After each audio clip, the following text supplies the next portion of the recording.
Today has been called the National Climate Action Day by 350.org, Bill McKibben's group. 350 is the amount of parts per million of atmospheric carbon dioxide that is deemed safe in the groundbreaking study by Jim Hansen. We are currently at 390 and climbing. All the cap-and-trade bills, Maria Cantwell's, Waxman-Markey, Boxer-Kerry, which was released from committee today, they all point to 450 to 700 ppm. They are guaranteeing, all these climate bills being considered by the United States Congress, all guarantee mass deaths and catastrophic extinctions. It's quite insane. It must stop.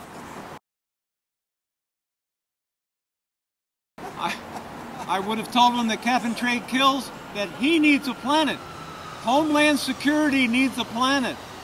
Right. That's right. No planet, no job. Business as usual must stop at every level, government, corporate, and personal, in order to avoid climate cataclysm. Jim Hansen calls cap and trade a subterfuge designed to continue business as usual. So today, we are willingly risking arrest. We are engaging in street theater, dressed as a polar bear, to bring home the message that Climate SOS will no longer accept business as usual. We're risking prison to try to salvage what is left of our livable planet. McKibben is doing two very powerful things, one very good, one very bad. One is in the whole 350 Climate Day of Action, nationally and internationally, he's giving people hope. And there are some beautiful things happening all over the world today because of McKibben. So hope is a key thing. At the same time, he delivers us to Hansen's Temple of Doom. All these people out there are at risk of being captured like Sustainable Ballard for cap and trade. So he is the Pied Piper luring us to a climate cataclysm. So one very good thing he's doing, one horrible thing he's doing. And we must speak the truth. There is no politician from Obama on down who is adopting the radical changes we must make in order to have a human civilization. And I say radical, we are really, the radical changes we need to make are only radical when you don't consider what's happening to the planet. Right now, ecosystems are in collapse. The ocean floor is melting in the Arctic and off the north coast of California.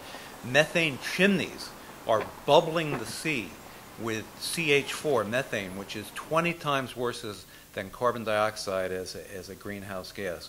We have a global crisis right now. Our house is burning, and we're playing Scrabble on the sofa when we should be dialing 911.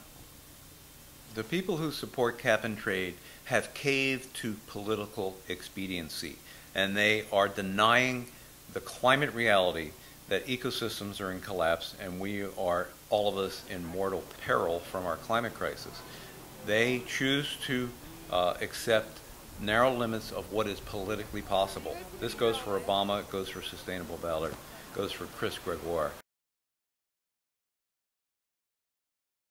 There's been a 5-year experiment in Europe called the European Union Emissions Trading System, the world's first large-scale carbon trading system. It is a massive failure.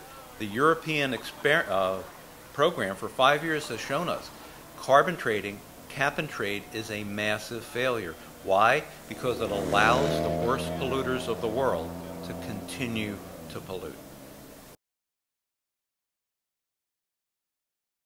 At the Green Fest this year, March 28th in Seattle, One Earth Climate Action Group arrested Seattle Mayor Greg Nichols for biofuels crimes against humanity and biofuels crimes against the planet. With support group in place, I leapt up on stage while Nichols was trying to address the about 200 people in a conference room, and I placed him under citizen's arrest for crimes against humanity, crimes against the planet. I had a big sign that said, "Biofuels kill, Nichols is a climate criminal." Nichols had time to look very startled before his big police guard physically dragged me off stage. At that point, I continued to shout, "Nichols is a climate criminal," with my sign at the open door. They warned me repeatedly, if you keep on shouting, we're going to arrest you. I kept on shouting. The cops looked perplexed, puzzled that I wasn't being intimidated. So they just shut that door. So I went down to the next door. "Nichols is a climate criminal. Nichols is a climate criminal." They shut that door. This happened at 3 different doors. So I held Nichols hostage for being a climate criminal, which he was and is, for using biofuels for 30 minutes. He then came out and worked the crowd. I followed. Nichols is a climate criminal. Biofuels, crime against humanity. And the cops warned me, we're going to bring in the state police hard, take you to the King County Detention Center. Nichols is a climate criminal.